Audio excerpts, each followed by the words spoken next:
70 years ago, an Alaskan husky dog called Balto became the most famous dog in the world. Balto was the lead dog of a sled team in 1925.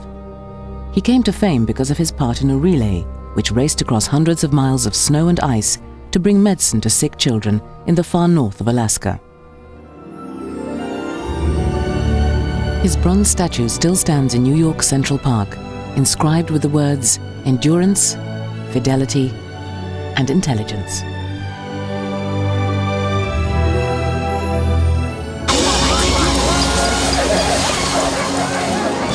Today at Steven Spielberg's company Amblimation, 250 animators have spent 3 years making an animated feature film.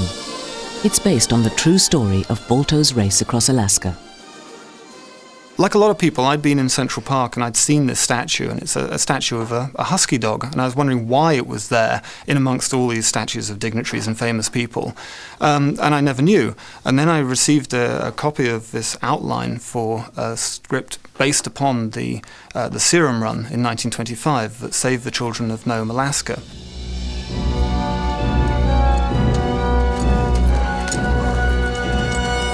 Animal characters always work well in animation.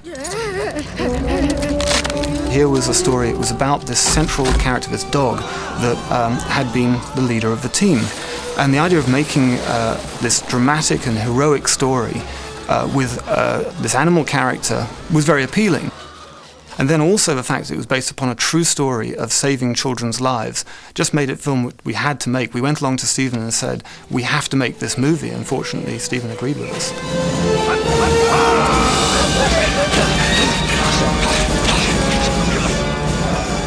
This is a beautiful animated story with some incredible characters and some incredible vistas. Certainly, I can imagine as beautiful as what exists there now and what existed there then.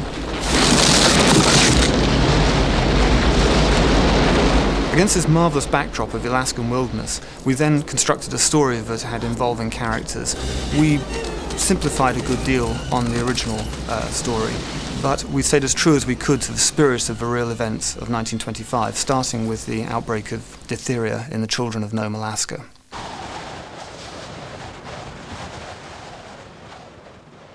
So what is the true story? It began in the far northwest of Alaska, in the remote township of Nome, only 140 miles south of the Arctic Circle. Nome is cut off from the rest of the world. To this day, there is no road in and no road out. The town's official slogan is, "There's no place like Nome." But the derelict gold dredges on the edge of town are evidence of Nome's more glorious past. In 1900, gold was discovered in Nome. The discovery sparked off the great Alaskan gold rush. Some 20,000 fevered prospectors spread their tents and shacks for 30 miles along this golden shore on the edge of the Bering Straits. But by 1925, the gold and the gold diggers had long gone, and a new and more deadly fever hit the township. An Eskimo child living in one of the shacks abandoned by the miners was struck down by diphtheria. Within a few days, 4 children had died and 18 were seriously ill. It was in the depths of winter. The town was cut off by snow and ice. There was only one doctor and no medicine. Doctor, how is she? Exhausted from coughing. Her fever's getting worse. Looks like diphtheria. She's the 18th case this week. And I'm out of antitoxin. In Nome today, there is still one person who remembers the diphtheria outbreak. The school teacher told us that there's serious sickness coming named diphtheria that make your sore throat, high fever, very high fever. You can even die from it.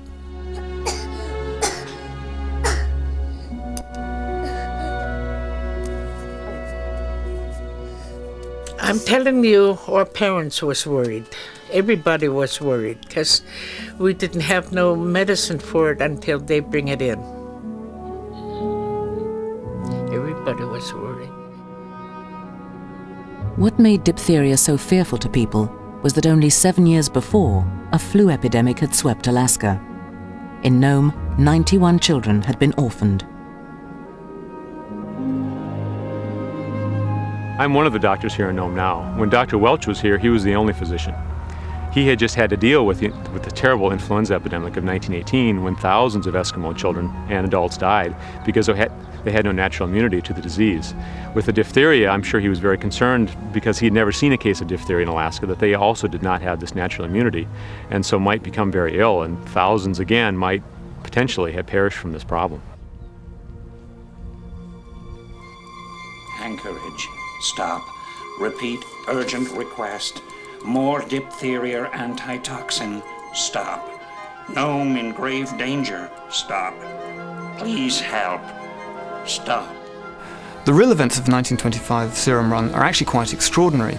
They couldn't get the antitoxin through by rail because there simply wasn't a rail line that ran that far. They couldn't get through by sea because the Bering Straits were frozen over.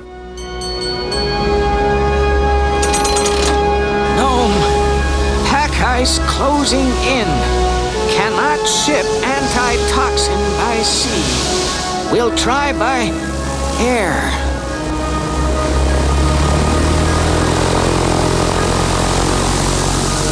Nome. Storm at airport. Planes grounded until storm clears. Many regrets. The only way into Nome was the mail and freight system that operated during the Alaskan winters, husky dogs. Huskies had earned their name as savage work dogs used by the Eskimos since the Stone Age to hunt down musk ox and polar bear, and to haul their heavy transport sleds across the snowy wastes. Now they were to carry precious medicines to Nome in a desperate race against time. They used a relay, a set of some 20 mushers with husky dogs, stationed right the way across the state to carry the antitoxin and pass it on each to the next. And the reason Balto became so famous is that he was the lead dog on the team that finally brought the antitoxin in to Nome. It was decided to bring the serum by rail from Anchorage to Nenana. At Nenana, it was to be collected by the first dog team in the relay. From Juneau, Office of the Governor. We are shipping antitoxin by rail. Stop. Train line ends at town of Nenana. Stop. Select fastest dogs for sled team to carry antitoxin from Nenana to Nome. Stop. God willing, train will make it through. Stop. The train did make it through and was met by the first musher, Wild Bill Shannon. He lashed the serum to his sled and set off westwards.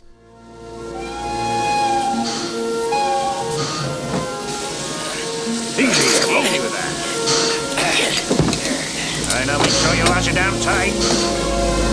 Get up, Steve, get up!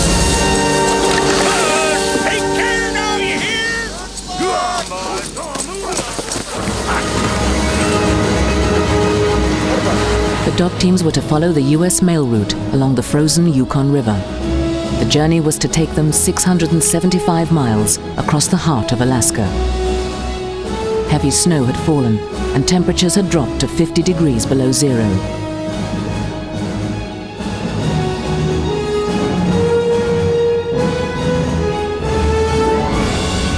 At the Eskimo village of Shaktoolik, the serum was passed to Leonard Seppala, the greatest musher in the Alaskan Territory. Seppala took a dangerous shortcut over the icebound Norton Bay, with gale force winds hurling seawater over the breaking pack ice. With snow and hurricane force winds causing a whiteout, the serum was passed to Gunnar Kaysen and his lead dog, Balto.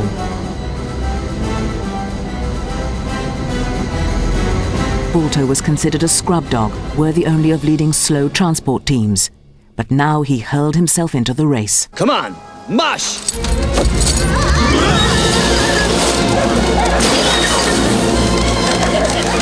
Balto, slow down! Wait! Hey, you're going too fast!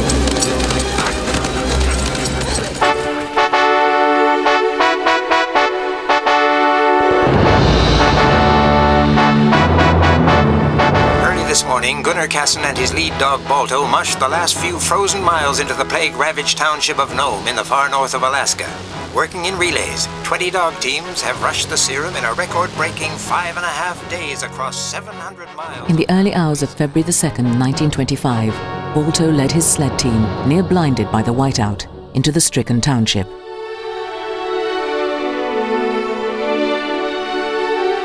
Gunnar Casson had missed the final relay in the blizzard, but struggled on over 53 miles in some of the worst conditions ever recorded.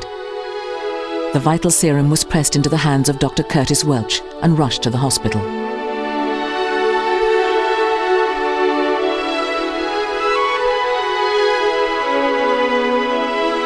The children of Nome were saved.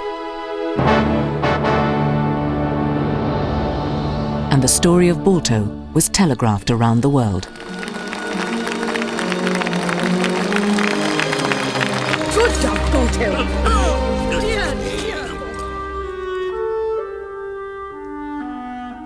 Balto was now a famous celebrity, and celebrities, as some people were aware even in those days, can be exploited to make money. Balto was bought and put under exclusive contract by a well-known film producer, Sol Lesser, and taken to Los Angeles. My father brought the dogs to Los Angeles because they were a big attraction. There were sports heroes, there were bathing beauty heroes, there were famous millionaire inventors, and here was a dog. A dog touches everybody's heart.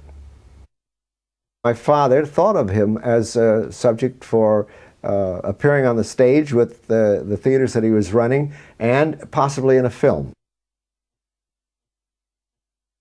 I remember very vividly the dog coming to school. For 2 days, my sister and I were the most popular kids in school. It was a great experience. But after that, I just don't know what happened to the dogs. They were in the headlines and suddenly, poof, they were gone. Johnny Weissmuller came along, Gertrude Ederle swam the channel years later, and I never knew until now whatever happened to the dog.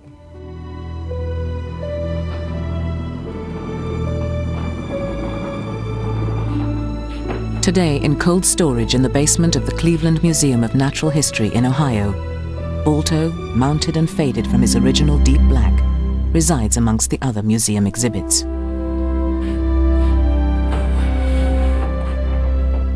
Steve Misenzik was given the task of finding out how he arrived there. We know that when Sol Lesser lost interest in doing the feature film, that he turned them over to an unknown vaudeville agent. After that is the period that they really went on tour for about 1.5 years.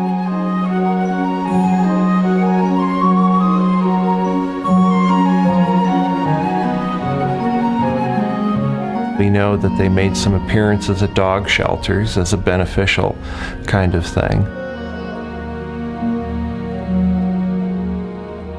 We know that in the appearances that they did, they had to give the impression of being a dog sled team, so their sled, which had been traveling around with them, would have been mounted up on wheels, doing something that was a feat of strength for the dog.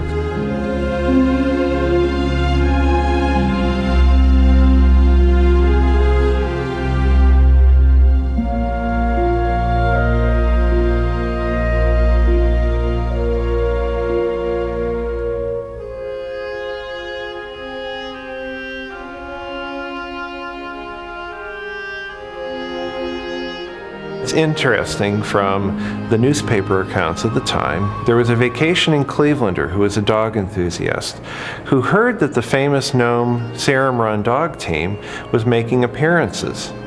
Upon investigation, he found out that they were owned by Mr. Sam Houston and were being shown in a side street theater.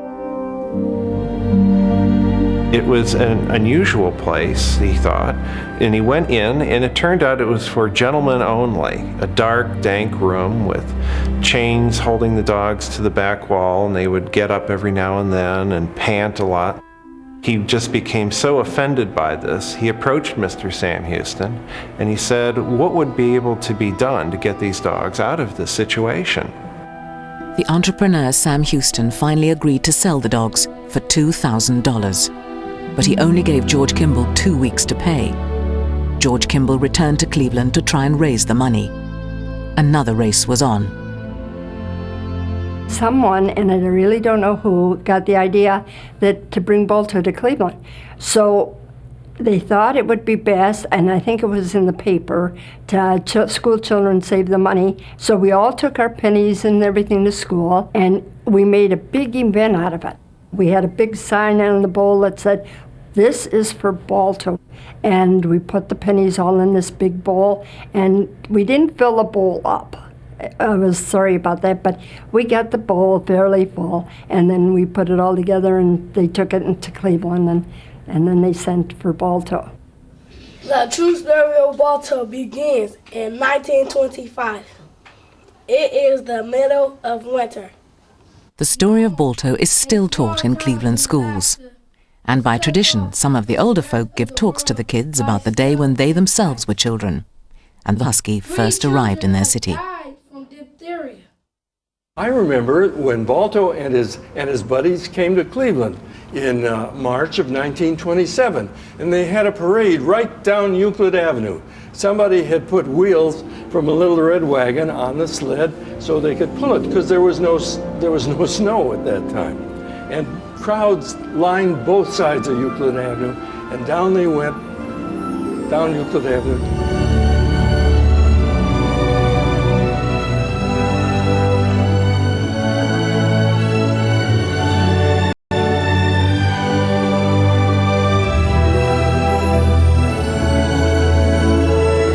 Balto was famous again. After the parade, he was taken to the city zoo, where 15,000 people came to see him on his first day. I had great feelings for the dogs. They were, I really felt bad for them, because here they were, huskies, and with a big heavy coat of fur on, and they'd just be sweating there, and well, they're panting actually in the summertime, and there was very little shade around that enclosure, as I recall, and they had one big dog house in the center of it. And I felt bad. I thought those dogs ought to be out running around. I remember the day my mother and my aunt took us 3 girls down there. I just thought he was such a glorious hero to have done that for people, to save people, you know, that it was just extraordinary.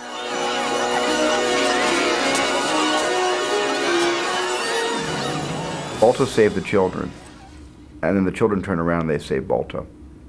And all of the filmmakers on Balto are very proud in honoring the symbol of courage and bravery that is Balto. Running in this year's Iditarod, the last great race. Balto died at Brookside Zoo in 1933, but his memory lives on with the annual Iditarod dog sled race, which is held to commemorate the journey of 1925, and is now Alaska's biggest sporting event. 3, 2, 1, go! Rick Swenson out of the Iditarod starting gates on his way to Nome. Simon Wells found the Iditarod an important source of inspiration for the movie. It was necessary to do a lot of study to find out just what is Alaska like. So we studied documentary footage and we studied wildlife footage. But most importantly, we studied documentaries about the Iditarod race. And as we studied the tapes, we realized that everything we wanted for the film was right there. There was the sleds going through really dreadful conditions. There were amazing weather effects, all types of snow. And we realized just how awful it must have been in 1925. All right. The filmmakers also talked to dog sled racers. Joe Garney is an Eskimo and one of Alaska's top mushers. Having run the Iditarod 14 times, he knew exactly the conditions the animators would have to recreate. We can have windstorms that are unbelievable. You can have windstorms to where you have to lean into the wind, and it storms so hard that you cannot see the front of your dog team. I mean, I've seen storms where you could not see your feet. The snow is drifting past you so fast and hard.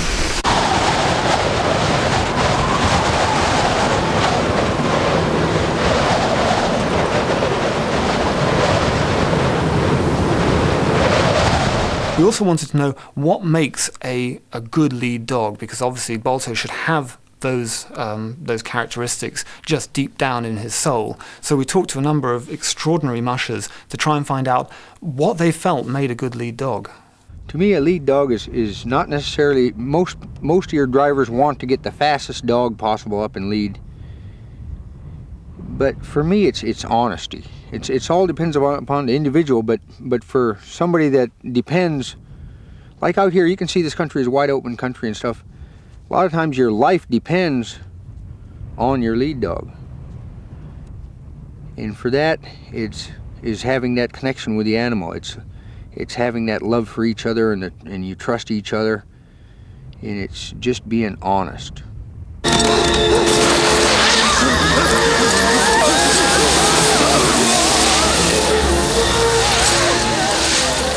Like, why do you choose this one person to be your companion for life? This animal becomes your companion. Your life depends upon him at times, and his upon yours. All right.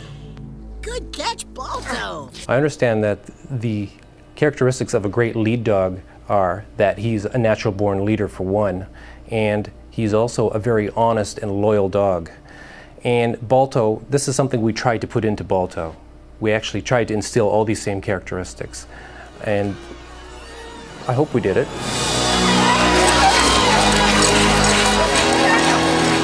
In bringing this story to the screen, as animators, we had a number of issues that we had to think about. There was the issue of realism. In many animated features, you have little fluffy animals that wear coats and trousers, and they carry little mouse implements and this kind of thing. But clearly in this film, we were dealing with a true story and had to actually look at it from a fairly real point of view. It was going to be necessary to draw real dogs going through real environmental conditions. Otherwise, the audience simply weren't going to believe it. So to this end, we shot a lot of home video. We got a lot of huskies in and did life drawing sessions and shot video and analyzed frame by frame to see exactly how dogs move, what order their feet fall in order to really show real dogs. For example, in the movie, there's a race to choose which dogs will be on the serum run. And we have to see Balto not only running with the other dogs, but jumping onto a barrel, jumping over camera, jumping up onto a series of upright posts, running under things, jumping over things, running up a ladder, jumping across boats, and down in front of the other dogs.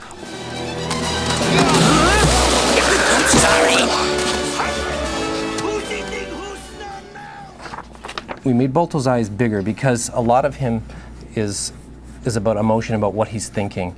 So because he didn't have actual hands as such, he has paws, he had to walk on four legs. We find that we had to make his eyes bigger so that the audience could read his emotions, right away. I can get that medicine through.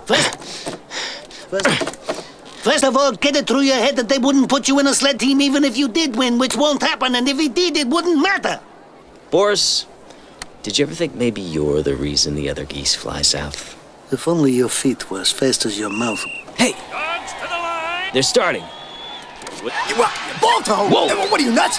Steel catches you around here. He's going to turn you into kibble. Let us let the half-dog run. Balto is a dog who believes that he could easily be the lead dog of a dog sled team. And he feels that he needs to prove this. We had kept his head down, and he's more of a thinker rather than a talker. So you could actually see him brooding quite a bit.